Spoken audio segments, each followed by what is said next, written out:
धेमाजि जिल्लानि सिमेन्टसापरि पुलिस थानानि सिङाव थानाय बरमौरि गामिनि दुर्गा माल्लाया गावनि बिलाहि आबाद मावनायखौ रायजोफोरनो अनसुंथाइ होदों। दुर्गा माल्ला बिथाङा बोसोरफ्रोमबो फ्राय बिगाब्रै बिलाहि आबाद मावो। नाथाय दिनैनि समाव कर'ना भाइरासनि गिख्रंथाव महर लानायखौ होबथानो थाखाय भारत सरकारा गोलाव 21 सान लकडाउन फोसावनायाव सरासनस्रा सुबुंफोरा नांगौ रोखोमै मुवा बेसादफोरखौ मोननो हायाखै। बे लकडाउन समाव जानाय उसुबिदाखौ नुनानै दुर्गा माल्ला बिथाङा गावनि 30 कुइन्टलसो बिलाहिखौ रायजो राजानो अनसुंथाइ हरनाय जादों होननानै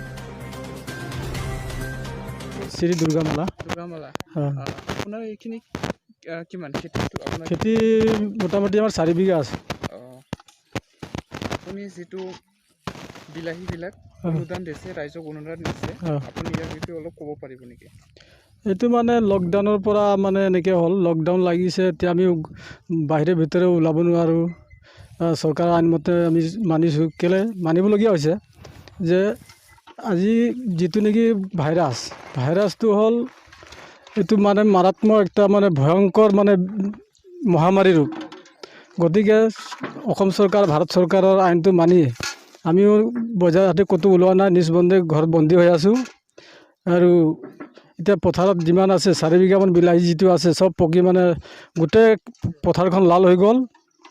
এতিয়া নিজে মানে ছিঙিব নোৱাৰাত আমাৰ 3 নম্বৰ মোহনপুৰ গাঁৱৰ আমাৰ এৰিয়া লাটগম্বুৰা শ্ৰী দীপেন গয়াৰী ডাঙৰীয়া আমাক আজি ছিঙাত বহুত তেওঁ সহায় কৰিছে।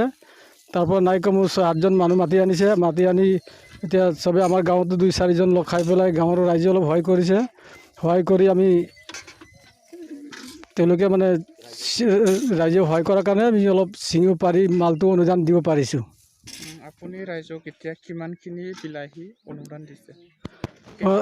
ৰাইজক মই অনুদান এনেকৈ 30 কুইণ্টেলমান দিম বুলি ভাবিছোঁ। बे हाबाफारिनि सोमोन्दै महनपुर गामिनि गावबुरा बिथाङा बेबायदि फोरमायथियो। दुर्गा माल्ला बिथाङा रायजोफोरनो जा बिलाहि अनुदान होदों, अनसुंथाइ होदों, बे बेलायाव नोंथाङा मा आङो सिगाङावनो प्राइम 24 हेडलाइनसिम खुलुमनाय थाबाय आरो अननाय गोजोननाय बावग्रोनाय थाबाय। दा बिथाङा जोबोद खेतियक। बे बेलायाव बिथाङा लकडाउननि समाव बिथाङा रायजोफोरनि उसुबिदाखौ नुनानै बे एलेकायावनो माने बिथाङा माने गावनि बिलाइखौ रायजोफोरनो राननो होननानै बिथाङा आखायाव लादो। आंबो जोबोद गोजोननाय मोनदो। माने दा बाजारबो गैया, बाहेरावबो ओंखारनो हाया। बिथाङा माने रायजोफोरखौ मदद खालामनो थाखाय आंनिफ्राय बिथांसिमबो साबायखर। आरो जाहाथे रायजोफोरा बिथांनो जाहाथे बिदिनो खेथि मावनो हानाय गोहो बोलोनि थाखाय आशिर्बाद होयो, बेखौनो आंनि खावलायनानै आंनि